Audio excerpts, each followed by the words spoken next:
Welcome to Techtastic, the podcast that explores the cutting-edge world of technology and its impact on society. New breakthroughs and developments are revolutionizing the world around us, presenting exciting opportunities as well as complex challenges. We'll explore the big ideas and key players driving these transformations, as we seek to understand the implications of these advancements for our lives, our communities, and our planet. Join us on this journey of discovery and exploration as we navigate the fascinating and ever-evolving world of technology. This is Techtastic. Sean Languedoc, welcome to It's Techtastic. It is lovely to have you here. It's fantastic to be here, no pun intended. It's Techtastic to be here. Thank you for having me, Christian. Yeah, so you've got a great profile. You've got, 25 years experience in the tech industry. You've had 5 startups that you've launched, which means you're a serial entrepreneur, whether you like that title or not. It's unemployable is the main reason, I guess. Yeah. The only person that would hire me is me. That's kind of the definition of a serial entrepreneur. Yeah, or else you just keep seeing problems you need to solve, and you can't help yourself once you realize there's a business behind it. So, yeah. And today you've got outforce.ai. Yeah, I've had an interesting journey. What I really like to do is to help people figure out the do's and don'ts of outsourcing, like whether or not they use our service or not. I emphasize we're not a recruiter, we're not an outsourcing agency. We help navigate through all the agencies that are out there, figure out better matches. Now, as the audience knows, I have a long career. I've been the CTO at some fairly large companies. I've had a long tech career. I did a lot of startups before that. And one of the things that was common is I talked a lot about tech debt as a reoccurring problem. Yeah. That's what iCompany actually is very much focused on solving in a automated fashion. The typical way we would have solved that, though, is there's 3 things you can do. You can throw people at it. Mm-hmm. You can erase the past tech debt by replacing everything, so modernize. Mm-hmm. Or you can monitor the heck out of it. You can instrument it. You can build a CI/CD pipeline and then spend years trying to pay off that backlog of stuff. Oh, yeah. Right? Yeah. All of them expensive. Yep. The easiest one to sell to senior leadership, if you're like a director VP level, is we're going to hire more people. For whatever reason, that works. And the easiest way to do that is to say, I'm going to staff aug, I'm going to bring in contractors. So it's a outsourcing light kind of way, like they're contract to hire maybe, but they're definitely not permanent full-time. Right. And that what you described is very typical of our customer base. And that has an interesting problem when you're the person that's going to be signing a few vendors on board. Mm-hmm. The first is you really just don't know the quality of the people they've got in their own bench. Yep. Right. They've got people they want to bring in. You have no idea whether they're a good culture fit, whether they're a good, do they have the seniority and the skill set to really match up? So you're taking a lot of it on trust. And a trust usually of a referral. Right. Hey, these guys are great. I use them for my health tech company. Oh, we're in different stuff, but they'll have great engineers. Don't worry about it. Yeah, exactly. Typical issue. Yeah. And when you're getting into it, the other thing you have to trust is how are they going to fit into this? Do they follow a process that we agree with? Do they fit into our cadence or our rituals and all that kind of fun stuff, or not? Right. And if not, how do we manage that? So there's a bunch of questions around who you bring in. And I know what I've always done is I go back to the exact same people that worked for me in the past. I go back and say... Because you've been through that learning curve. That's right. And that's the only group I trust, which is very limiting. It doesn't give me the best options on potentially price. It doesn't give me the best options on maybe skill set. But I know I can trust Karen, so I hire Karen's team to come in and do it. Exactly. And Karen will go find the contractors that she needs to do or whatever, right? Totally makes sense. And I commend you for actually still going to outsourcing, having to gone through the heavy lift of getting them to make it work for you, right? And that's the challenge is outsourcing totally lacks trust. It's like your baby, you built this company, you've got, 10 engineers, maybe 20 or whatever.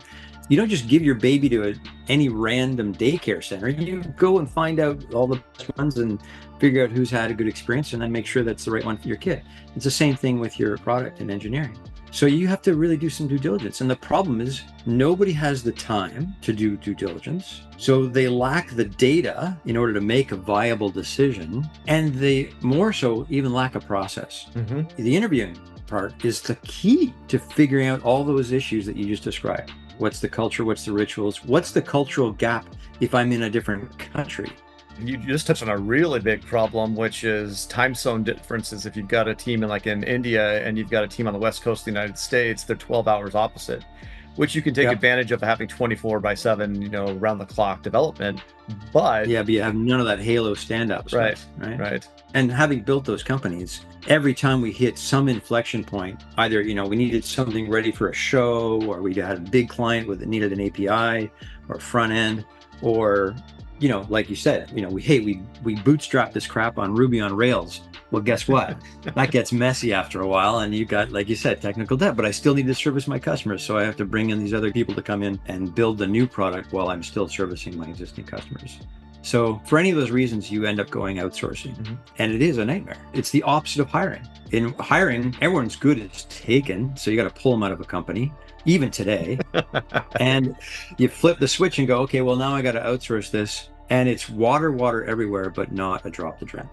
You said earlier it's like your baby too, and I was thinking about that going, it is a lot like bringing in a babysitter, like, and getting that level of trust. Yeah. And with outsourcing in particular, especially when you've got a large org, the sheer volume of agencies that come to you and say, hey, I can beat your rates. I've got 100 engineers, ready to go at any time for your project. It's just a nonstop every day. You get 3 or 4 requests for a meeting with some vendor that wants to come in and get their 100 software engineers on your project. And you white noise. Yeah, and you just ignore it all because you have no ability to determine whether or not they're valuable or not. They might have the best engineers on earth, and maybe they give you a screaming deal because they're just sitting on the bench waiting for work to do. They have no way to find that out. There's no way to know. No, exactly. And if you end up asking somebody, can you do something? Guess what the answer is? Yes, of course. Right? Exactly. We're the experts in it. We've got a whole team of experts ready to go. Exactly. So that's what the problem we solve with Outforce is really, how do you filter all this crap and figure out who's actually good at what you want to do? And not only are they good on paper, but they have the right people at the time that you're asking. That's critical, right? So like your friend who's got a good dev shop might not have any good people at the time that you ask, and therefore that you're just kicking your hiring problem down the road. That's right? So we really look at it like a trilemma. There's 3 things. There's speed, quality, and cost. You can only pick 2. And we don't solve for cost. Cost comes as a byproduct of maybe picking a geography with the lower cost base, but we only look for solving on getting the right people at the right time and the quality of that. And so we start with a database. It's massive. We have about almost 80,000 companies in our database. And we don't ask them, can you do this? We've asked them, hey, we represent North American companies that are looking to scale up and their engineering through Staff Aug or whatever the use case may be. If I brought you the perfect client, what business would it be in? And then they go, oh, we're a marketplace company. We've built hundreds of marketplaces. Okay, great. What kind of marketplaces? B2B, B2C, logistics. So we get into the subcategories. But now at least I know that they've got domain expertise so that when you start with them, you don't have to teach them the business logic and the business rules or whatever the criteria may be. Health tech, fintech, that's really important stuff. And then the next question is, and in what tech stack? Oh, we're a .NET shop, or we're, a JavaScript. And so how many people on the bench on that? So now I know that I've got them tagged for that tech in that domain. And if I come to them, I'm going to ask them. And if they get the contract, they're probably only going to get 4 or 5 people to start a contract. But I know that I can go deeper and longer with them because they've got the strength. Or if the client only stays with, 3 or 5 engineers for this deal, sometimes, in the interview process, one slides under the radar in the interview, doesn't say a lot of things. It ends up being that very introverted engineer who can't take criticism. On paper was excellent, but in soft skills, not so great. So you need to replace that person. And that's where we know that we've picked that company because we can go back to them and say, hey, Jose's not working out. Give me 3 options for Jose for next sprint. And we get those 3 options in front of you. And next thing you know, Juan's gone, Jose's in, everyone's happy, and everyone's communicating really well. One of the things that you realize when you go from like the small company or like divisional 150 software engineer type team up into the hundreds and thousands is that your view of your responsibility changes, right? You're no longer thinking about optimizing performance and you're no longer thinking about efficiency. You're thinking about risk. And outsourcing by its very nature and technology is extraordinarily high risk, right? Intellectual property is walking out the door when that person leaves. All that effort I put into training them on the domain, training them on our tech stack, it's knowledge that we need to keep in-house. And so fundamentally, as a CTO in a larger company, you are extraordinarily resistant to outsourcing anything. 100%. However, you have no choice. Yep. Right? You just don't. There's no way you can possibly do all the things you need within the budgetary constraints that you have, especially when you're a publicly traded company. You've got your OpEx and CapEx, and you've got to maintain a certain level of burn that the street's going to acknowledge and accept. And then you've got things that have to get done. And so you're always playing that game of like, okay, how much risk am I going to absorb by taking in? So you give them the what we call parallel swimming lane stuff. Like it's not core. It's the APIs that I need to build for a third party. It's that front end. It's that other stuff, right? Until you build confidence with that firm and their ability. But you still want to know that there's an enduring value here. I'm going to have a relationship with this vendor, because the vendor selection process itself at a big company is also time consuming 100%. and expensive. Yep. And so the last thing you want to do is say like, well, they sucked, I need to go find somebody else, because that's a 3-month journey starting all over again. It is, you know how in the cycle of a startup is always that you get a first couple customers and you get this peak excitement, and then you drop into the trough of despair. It's the same thing with outsourcing if you do it on your own. Like, this is the problem. People interview the leadership of the agency who tell you everything you want to hear. We do it the bottom up. We go, give me the resumes of the team that you're going to send us. We'll meet them, figure out what the cultural gap is, language skills and all those things, the soft skills. On paper, we understand what they're like. And then we let the client interview those teams, the top 5 teams they want to meet. And we only let the management speak at the very end about the culture of the company. As opposed to the other way around, you meet the managers, the CTO of the company, they tell you everything you want to hear, and then they find whoever the hell they can find to fill the contract. Yep. It's eye-opening when you're on the other side of it. I did enough time between companies before I got into the big company gig for a while.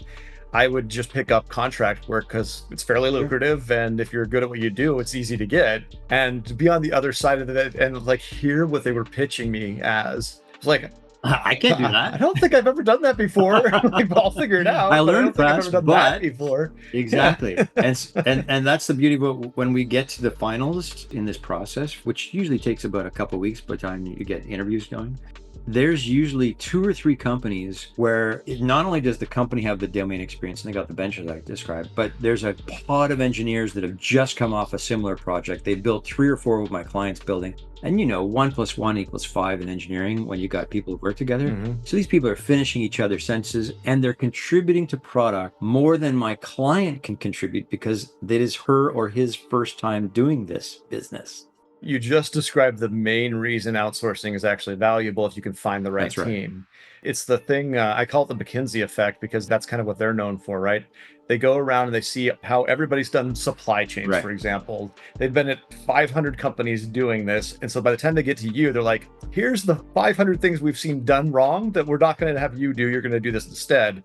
Now they know 501 wrong things to do, and they're going to go to the next one, right? With that knowledge.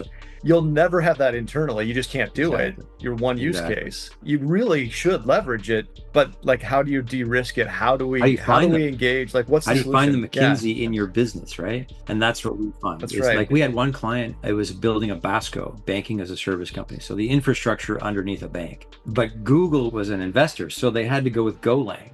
Try and find senior DevOps with 15 years of experience in banking who knows Go. There aren't any because Go's not that old. Exactly. So at the time, it was only 5 years old. So they had the former head of Accenture Global Partnerships was their engineering lead. He said, I don't need you guys. I know everybody. Came back 2 months later. He said, I know a lot of people. They're just not the right ones. So we'll give you guys a chance. In 3 weeks, we had 7 companies. And like I said, 2 of them had teams that are just coming off building a BASCO in Europe. They were like, no, you should do it this way. You should do it this way. It was gold. So the problem with banking technology has always been the COBOL layer that you just can't get past. I get requests for COBOL developers. That's another unique set of engineering that few people. You pay me $10 million a year and I'll start doing COBOL again. We do get that from time to time, yeah. So that's what's cool. And I'm sure some of your audience might be starting their first company. A lot of people think, okay, I'm going to build this engineering team and then we're going to go to market with the product. That's a great idea if you've done the research on whether the product has a market fit. And what we get sometimes are people who, they've been around the horn a few times, kind of like me, and they go, hey, I don't want to give up all my equity to not paying my buddy, an engineer, to build the company. And then find out when we get the venture capital money that the venture capital company is saying, hey, that's not the right guy to lead your engineering team to the end zone. And I have to have that hard conversation. No, I'd rather raise a little bit of dough, spend it on an engineering team that knows my space, can build my POC, figure out if I got product market fit. Once I get it, then hire my engineering team and build around that. Pleasure to meet with you. Actual joy. Christian, hey, thank you. That was awesome, and not our last conversation by any stretch. And that's a wrap for this episode of Techtastic. I want to thank you personally for joining us, and we'll see you next time. Until then, keep exploring and stay curious. Hey there, Techtastians. Is your team drowning in tech debt and you just wish you had a magic button to fix it? I want to introduce you to Vola AI, your tech debt hero. At Vola AI, we get it. You're busy. That's why we've made fixing tech challenges as easy as a click of a button. You don't need to be an engineer. We empower non-techies to conquer complex tech issues effortlessly. We understand you don't have time for tech headaches. Vola AI is here to lift that tech burden, making your tech debt disappear with a simple click. So ready to say goodbye to tech troubles? Try Vola AI. Your solutions are just a click away.